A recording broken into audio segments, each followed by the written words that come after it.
Bismillahirrahmanirrahim. Assalamualaikum warahmatullahi wabarakatuh.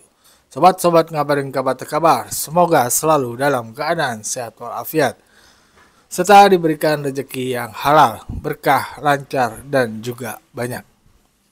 Pak Jokowi dan juga Gibran anaknya lagi-lagi diisukan masuk ke dalam partai Golkar. Isu simpang siur terus menerus. Ya, itulah Pak Jokowi. Selalu diterpa isu. Nggak pernah berhenti. Walaupun beliau di rumahnya sekarang lagi sibuk menerima tamu. Tamunya siapa? Ya, rakyat yang cinta sama beliau. Tapi ini ada pandangan menarik dari Bung Adi Prey. Kenapa isu itu terus berhembus dan apa untungnya buat Pak Jokowi dan terutama Gibran yang masih berpeluang atau masih punya kesempatan untuk menjadi Presiden Republik Indonesia. Entah 2029 atau periode berikutnya. Ini pandangan menarik ya. Bagaimana videonya? Mari kita simak bersama. Let's go. Isu soal kemungkinan Jokowi dan Gibran Rakabuming Raka bergabung dengan Golkar ini kan kembali mencuat melalui sayap politiknya MKGR. MKGR itu adalah musyawarah kekeluargaan gotong royong, adalah sayap politik semacam ormas yang menjadi pelopor berdirinya Golkar sebagai sebuah partai politik itu kembali mencuat karena belakangan ini menjelang hari ulang tahun MKGR yang ke-65, Adis Kadir mengatakan bahwa MKGR itu adalah ormas yang cukup terbuka. Jadi kepada siapapun pihak-pihak tertentu, orang-orang tertentu, figur-figur penting seperti Jokowi, kalau tertarik menjadi bagian di dalamnya, tentu MKGR itu cukup terbuka.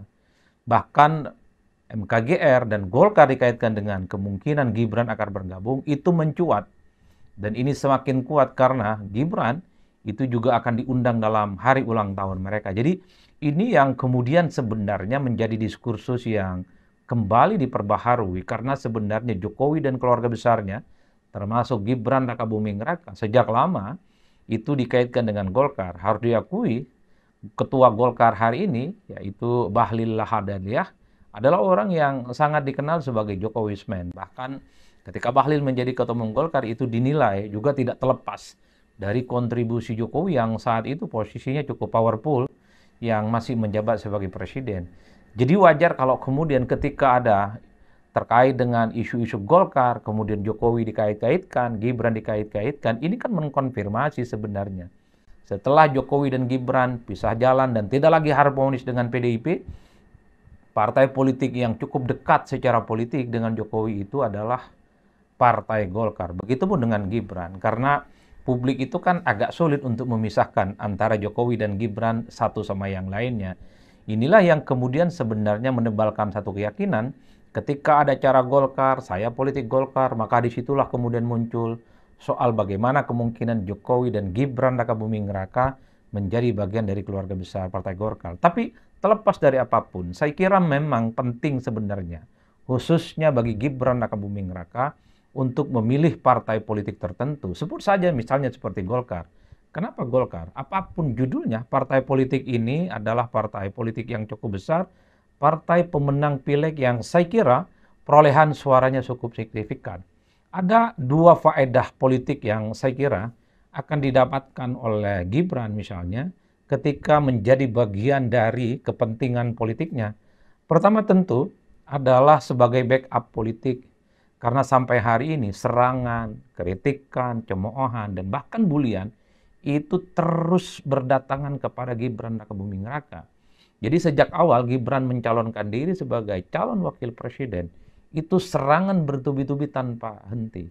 Mulai dikaitkan dengan putusan MK 90, dianggap sebagai orang yang masih belum cukup umur dalam konteks politik nasional, menjadi wakil presiden, dinilai under capacity, kemudian di downgrade dan seterusnya dan seterusnya. Serangan-serangan itu terus masif dan semakin agresif. Tidak berhenti bahkan ketika Gibran sekalipun jadi wakil presiden saat ini.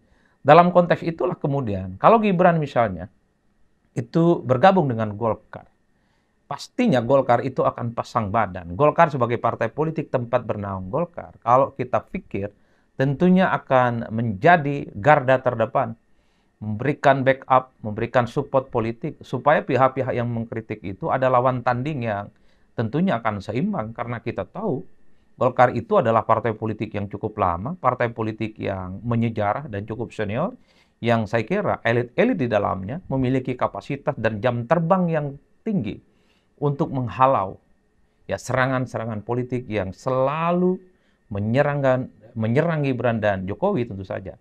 Dan yang kedua tentu saja ini adalah sebagai kepentingan politik jangka panjang. Apapun judulnya, tentu Gibran itu tidak hanya mau selesai menjadi wakil presiden di 2029. Publik menilai Gibran tentu masih cukup panjang karir politiknya, maka satu-satunya jalan sebenarnya bagi Gibran adalah masuk partai politik. Tentu dengan Jokowi ada di situ. Karena Golkar bisa dijadikan sebagai kendaraan politik untuk maju di 2029.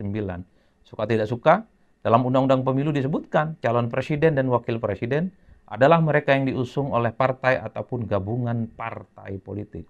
Jadi dalam konteks itu saya kira memang. Jadi Gibran kalau ingin merawat mimpinya jadi presiden atau menjadi wakil presiden, entah bersanding kembali dengan Prabowo Subianto atau head to head dengan Prabowo Subianto, ya saya kira memang Gibran harus sudah mulai menunjukkan intensinya menjadi bagian dari partai politik tertentu. Saya kira Golkar adalah jawabannya, karena sampai hari ini kalau mau jujur, Golkar pun juga membutuhkan figur-figur yang dinilai strategis, dinilai punya potensi untuk mencalonkan diri sebagai calon presiden dan wakil presiden. Sudah berulang kali dalam Pilpres misalnya, Golkar itu tidak sanggup memunculkan kader-kader mereka untuk bertanding di Pilpres, baik sebagai calon presiden ataupun sebagai calon wakil presiden. Terakhir Golkar bisa mengusung kader mereka itu adalah ketika Pak JK Yusuf Kala bertanding sebagai calon presiden, dan itu kalah. Jadi sejak 2014, 2019, 2024, Golkar absen dalam kontestasi Pilpres. Jadi ini adalah semacam political opportunity, kesempatan bagi Gibran masuk ke Golkar, di mana Golkar butuh figur seperti Gibran yang saat ini posisinya sebagai wakil presiden, yang dinilai punya resource, minimal popularitas. Tentu ini sangat penting sebenarnya bagi Gibran untuk difikirkan untuk menjadi bagian dari Golkar. Jadi dua hal ini yang saya kira kalau kita hitung di atas kertas menjadi penting khususnya bagi Gibran dan Pak Jokowi jika berpikir bergabung dengan Golkar. Satu sisi, Golkar bisa menjadi bumper, menjadi backup kepada Gibran yang terus-menerus dikritik, terus-menerus dibully, termasuk Jokowi. Tanpa henti dikritik tanpa habisnya. Oleh karena itu, yang menjadi penting adalah memikirkan bagaimana jalan panjang karir politik yang masih cukup jauh, yang mesti harus dilalui oleh Gibran, tentu membutuhkan partai politik seperti Partai Golkar. Itu kalkulasi politik di atas kertas. Tapi banyak juga publik yang pesimis dan tidak terlampau yakin, sekalipun misalnya Gibran, Jokowi bergabung dengan Golkar, itu akan diposisikan dalam posisi yang cukup strategis. Mengingat misalnya Golkar hari ini adalah Golkar yang saya kira cukup independen karena mereka sudah memiliki mesin politik yang cukup solid. Jadi ketika Golkar menang pileg, runner up di bawah PDIP tanpa ada calon presiden dan wakil presiden yang mereka usung, itu menegaskan bahwa sebenarnya tanpa siapapun figur kunci yang bertanding di Pilpres, secara politik Golkar itu sudah kuat dan cukup solid. Tapi yang tidak kalah pentingnya, Golkar itu diisi oleh politisi-politisi senior, orang-orang berpengalaman, dan yang paling penting adalah politisi-politisi Golkar ini bukan anak-anak kemarin sore yang saya kira belum tentu memberikan karpet kuning kepada Gibran untuk maju di 2029. Karena bicara tentang Golkar, di situ banyak saham-saham politik yang dimiliki oleh faksi-faksi yang saya kira per hari ini juga belum tentu akan mensupport sepenuhnya keinginan politik dari Gibran ataupun dengan Jokowi. Bahkan dalam sejarahnya, Golkar pernah punya wakil presiden, namanya Yusuf Kala, menjadi ketua umum dimajukan dalam Pilpres, tapi ia kalah. Apalagi Gibran, menjadi wakil presiden memang tidak bisa dibantah, menjadi anak mantan Jokowi tidak bisa dibantah, tapi kalau kita melihat resistensinya, penolakan-penolakan publik, isu-isu negatif yang terus berdatangan kepada Gibran khususnya, itu agak sulit untuk bisa dihindari. Jadi dalam konteks itulah kemudian sulit bagi kita yang melihat dari jauh. Sekalipun misalnya Gibran itu bergabung dengan Golkar, belum tentu juga Golkar itu akan memberikan karpet kuning kepada Gibran, baik sebagai backbone politik ataupun sebagai jalan bagi Gibran untuk menaiki tangga-tangga politik di masa-masa yang akan datang. Karena bagi Golkar tentu saja tidak mau juga ada residu terkait dengan Jokowi, residu terkait dengan Pilpres 2024, khususnya isu-isu negatif. Justru Golkar lah yang kemudian akan menjadi samsak dari kemarahan-kemarahan publik, terutama samsak pihak-pihak orang-orang yang selama ini merasa kecewa dengan Jokowi dan merasa kecewa dengan Gibran. Jadi dalam konteks itulah kemudian sepertinya, kalaupun toh misalnya di atas kertas kalkulasi politiknya seakan-akan jika Gibran dan Jokowi itu bergabung dengan Golkar akan menemukan tempat yang istimewa dan mudah saja misalnya sebagai kendaraan politik di 2029.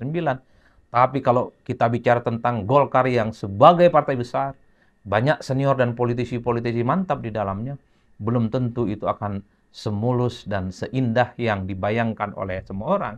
Dan bahkan sepertinya Golkar juga mengkalkulasi bagaimana efek negatif jika Jokowi dan jika Gibran bergabung menjadi bagian dari Golkar. Karena apapun judulnya, setelah Jokowi tak lagi jadi presiden, serangan-serangan, isu-isu negatif itu kembali cukup masif dan itu pastinya dikhawatirkan akan merembet kepada Golkar yang hanya menjadi keranjang, menjadi samsak tempat kemarahan kelompok-kelompok yang selama ini cukup membuat mereka itu bermarah-marah ria kepada Pak Jokowi. Begitupun dengan Gibran. Karena banyak pihak juga yang masih marah, banyak juga pihak-pihak yang mungkin masih kritis dengan Gibran, yang pastinya akan menjadikan Golkar sebagai bagian dari yang akan dikritik dan akan mendapatkan ekses-ekses negatif. Itu adalah wajah lain dari soal kemungkinan jika Gibran dan Jokowi menjadi bagian dari Golkar. Tapi overall ini soal kemungkinan politik. Karena dalam politik itu kan tidak ada yang pasti. Hari ini bisa disuka, besok bisa dibenci. Hari ini bisa negatif, besok bisa menjadi positif. Itulah yang saya kira kemungkinan-kemungkinan terkait soal bagaimana Jokowi, Gibran, dan Golkar jika menjadi bagian dari keluarga besar mereka. Ya, begitulah tadi pandangan Bang Adi Prayitno. Ya, beliau memandang bahwasanya perlunya Gibran masuk ke partai atau tidak ya. Tapi yang pasti, mau masuk atau tidak ke sebuah partai, Pak Jokowi dan Gibran akan terus menjadi samsak. Samsak. Dipukulin buat latihan. Ya, oleh siapa? Oleh orang-orang yang dirugikan. Terutama kepada Gibran nantinya ya. Kalau Pak Jokowi kan sudah selesai. Tapi walau begitu, Pak Jokowi tetap jadi samsak yang empuk buat lawan-lawan politiknya. Begitu juga Gibran dan juga mungkin Bobby dan juga Kaisang. Nah, keluarga Pak Jokowi emang jadi inceran ya. Ya, kenapa? Ya karena kalau kagak ngomongin keluarga Jokowi, ya rating turun. Itu bisa. Coba deh ngomongin yang lain, pasti ogah orang. Ya, makanya sampai saat ini tuh Gibran, Pak Jokowi maupun Gibran ya masih menimbang-nimbang ya masuk atau enggaknya ke sebuah partai politik ya. Bahkan Pak Jokowi sendiri menurut orang-orang terdekat yang enggak akan masuk partai dalam waktu dekat ini. Walaupun Pak Jokowi melalui Roma Mumuji yang bertemu Pak Jokowi mengatakan bahwasanya Pak Jokowi akan tetap di jalur politik. Tapi untuk masuk ke sebuah partai itu belum lah katanya. Tapi nggak tahu ke depan, kita nggak tahu ya. Ya mudah-mudahan Pak Jokowi tetap dengan uh, kewibawaannya sebagai seorang negarawan. Beliau itu memang luar biasa. Walaupun banyak orang-orang yang banyak dirugikan sama beliau, terutama bukan rakyat ya, tapi pembenci. Ya elit-elit lah. Kayak PDIP kan itu dirugikan sama Pak Jokowi karena nggak didukung. Ya, jadinya kalah. Hasilnya 16%. Ya begitu. Tapi yang didukung misalkan Pak Prabowo dan juga Gibran naik, ya kan, akhirnya jadi presiden. Dan itu bukan salah Pak Jokowi. Toh mau Pak Jokowi, Gibran, Kaisang ataupun Bobi ya bebas. Bebas di negara ini, bukan mau jadi demokrasi atau gimana. Itu bebas mau jadi presiden atau tidak, itu bebas, ya kan.